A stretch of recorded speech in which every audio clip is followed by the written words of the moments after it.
आज हम अपने इस YouTube चैनल के माध्यम से माननीय मुख्यमंत्री श्री नीतीश कुमार जी और शिक्षा विभाग के अपर मुख्य सचिव श्री के पाठक जी से आग्रह करना चाहते हैं कि आज जो शिक्षकों की समस्या है उनके ऊपर भी श्रीमान को ध्यान देनी चाहिए। आज श्रीमान कम से कम इतना तो सोच जरूर बनाए हैं कि हम जो है शिक्षा व्यवस्था में सुधार करेंगे। अगर इस तरह का सोच रखते हैं तो हम शिक्षक को भी श्रीमान के ऊपर गर्व महसूस होता है। लेकिन आज जो विभाग में पदाधिकारियों की स्थिति है वो किसी से छुपा हुआ नहीं है। आज भ्रष्टाचार का आलम यह है कि बिना पैसा का किसी भी कार्यालय में कोई काम नहीं होती है। आज कहा जाए तो इससे पूर्व के जो अपर मुख्य सचिव बिहार सरकार श्री दीपक कुमार सिंह थे, माननीय हाईकोर्ट के आदेश के आलोक में एक पत्र जारी किए थे जिनका पत्रांक 734 दिनांक 8/7/2022 और 746 11/7/2022 था। इस पत्र में स्पष्ट कहा गया था किसी भी कार्यरत शिक्षक का वेतन अवरुद्ध करके नहीं रखा जा सकता है जब तक किसी सक्षम न्यायालय का आदेश नहीं हो। लेकिन श्रीमान क्या हुआ, आज तक किसी भी शिक्षक का वेतन भुगतान नहीं हो पाया। ये गंभीर समस्या है। श्रीमान आज जो है एक किरानी चपरासी को जो है शिक्षक का मतलब जांच में लगाए हुए हैं। चलिए जांच करना है, ये कोई खास बात नहीं है। टीचर हैं, हम लोग कार्य करते हैं तो हम लोग को विद्यालय में रहना ही है। जांच करना अपना जांच कीजिए, लेकिन श्रीमान कम से कम शिक्षक की समस्या पर ध्यान दीजिए। जब शिक्षा विभाग के अपर मुख्य सचिव जो एक बिहार सरकार होती है वो स्पष्ट आदेश निकाल दिए कि किसी भी शिक्षक का किसी भी परिस्थिति में वेतन अवरुद्ध करके नहीं रखा जा सकता है, लेकिन श्रीमान आज तक मतलब किसी भी शिक्षक का वेतन भुगतान नहीं हो पाया है। क्यों? क्या ये कोई समस्या नहीं है? अगर किसी भी कर्मी का अगर 2 माह वेतन बंद हो जाता है तो वो चिल्लाने लगता है, रोड पर आ जाती है। लेकिन क्या वो शिक्षक नहीं है? क्या वो काम नहीं करते हैं? आज जो है किसी का 3-3 साल 4-4 साल 5-5 साल से वेतन अवरुद्ध है, उन शिक्षक के साथ क्या बीतता होगा, जरा उनके बारे में भी सोच करके देखिए।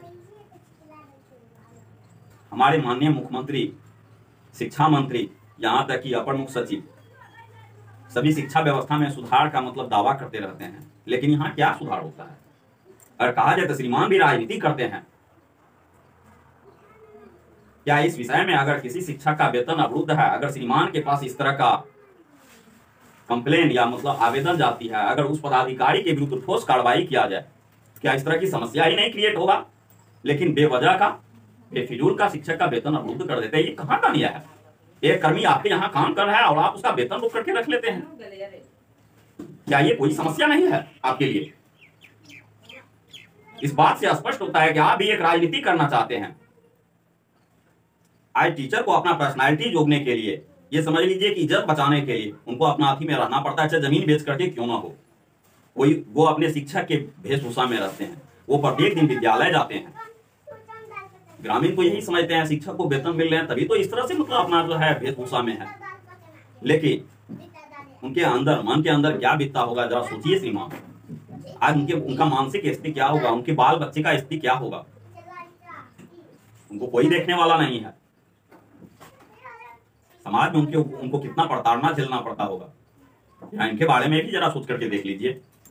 जबकि मानवाधिकार के पत्र में भी स्पष्ट किया गया है किसी भी कर्मी का वेतन रोक करके नहीं रखा जा सकता है। लेकिन यहाँ के भ्रष्ट पदाधिकारी इस तरह से मतलब भ्रष्टाचार में विलीन है कि उनको कुछ दिखाई नहीं पड़ता है।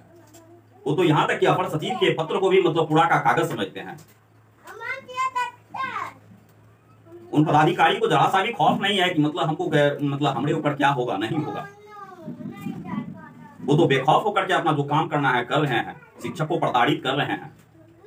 क्या श्रीमान ये कोई समस्या नहीं है?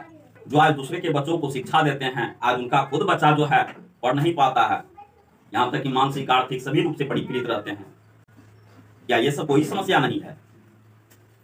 आज यहाँ के भ्रष्ट पदाधिकारी जांच के नाम पर, अनियमितता के नाम पर, अनियमितता क्या है उसको खुद नहीं पता है, लेकिन अनियमितता है, क्या अनियमितता है ये सबका कोई अथी नहीं है। लेकिन वेतन अवरुद्ध कर दिया तो अब जो है उसका कोई अथी नहीं है। केवल एक बहाना लगा देते हैं नियोजन में अनियमितता। क्या है अनियमितता? ये तो हमको खुद समझ में नहीं आता है। श्रीमान टीईटी एग्जाम लिए, कैंडिडेट टीईटी एग्जाम पास करके आ गए, अब जो मेरिट था उनको फुलफिल करके आ गए, जब उनका सर्टिफिकेट सही है, नियोजन सही है, सब कुछ है, तो अनियमितता क्या होती है?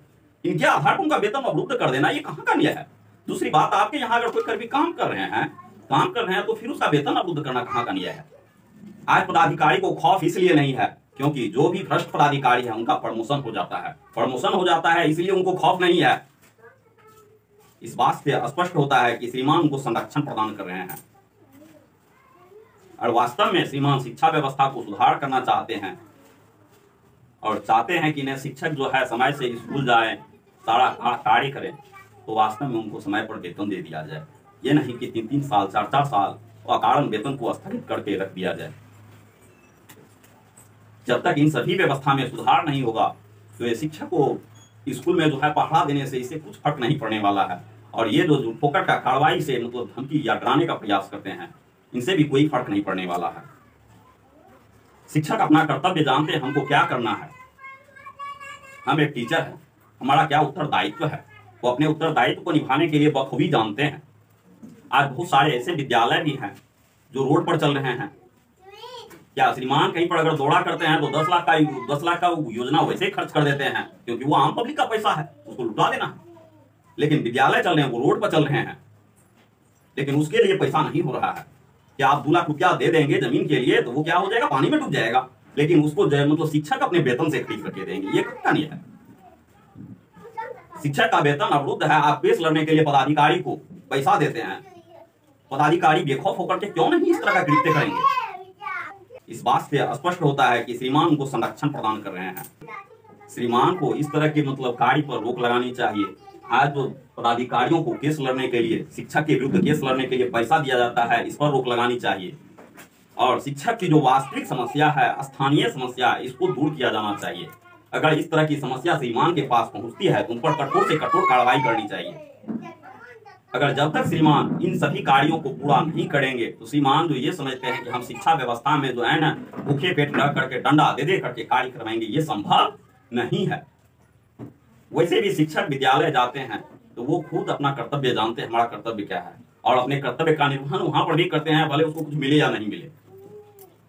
तो हमारा श्रीमान से यही आग्रह है कि शिक्षक की हर समस्या को दूर कर दिया जाए। आज जो शिक्षकों का कई वर्षों से वेतन अवरुद्ध है और कारण, उस वेतन को अतिशीघ्र देने का प्रयास किया जाए, उसको चालू करने का प्रयास किया जाए। अगर इन सभी कार्यों को अगर श्रीमान बखूबी करते हैं और अपने कर्तव्य को निभाते हैं और हर एक भ्रष्ट पदाधिकारियों पर सख्त से सख्त कार्रवाई करते हैं तो वास्तव में हमको विश्वास है शिक्षा व्यवस्था में जरूर सुधार होगा। आज हम लोग को भी विद्यालय जाने के बाद ये एहसास होता है, आखिर हम लोग भी एक शिक्षक है, हम लोग को भी इस तरह का व्यवस्था मिलता, सिस्टम मिलता तो आज हम लोग भी यहाँ पर कुछ कर पाते। लेकिन यहाँ पर कहीं कुछ ठिकाना ही नहीं है। आज हम लोग जाते हैं तो कभी वेतन की समस्या से जूझते रहते हैं, 3-3 साल 4-4 साल से 5-5 साल से वेतन अवरुद्ध है। श्रीमान हम लोग को क्या एहसास होता होगा, जरा सोचिए। वहां पर जाकर के हम लोग को स्वतंत्र रूप से कार्य नहीं करने होता है, विभागीय सिस्टम के कारण कभी ये उलझन कभी वो उलझन, बहुत सारी परेशानियां होती है। यहाँ तक कि हम लोग को श्रीमान यहाँ तक कभी कभी विद्यालय पैदल जाना पड़ता है, कभी कभी साइकिल से, यहाँ पर पैसा जो है कर्ज लेना पड़ता है। अब ये सोचते हैं अगले माह कर्ज कैसे चुकाएंगे हम उनका, कर्ज वाले का। जो शिक्षक इतना मानसिक रूप से पीड़ित होगा वो किस प्रकार। श्रीमान से आग्रह है कि अपनी व्यवस्था में सुधार लाएं और शिक्षक को स्वतंत्र रूप से कार्य करने दें। अगर ऐसा करेंगे तो कार्य में जरूर सुधार होगा। धन्यवाद।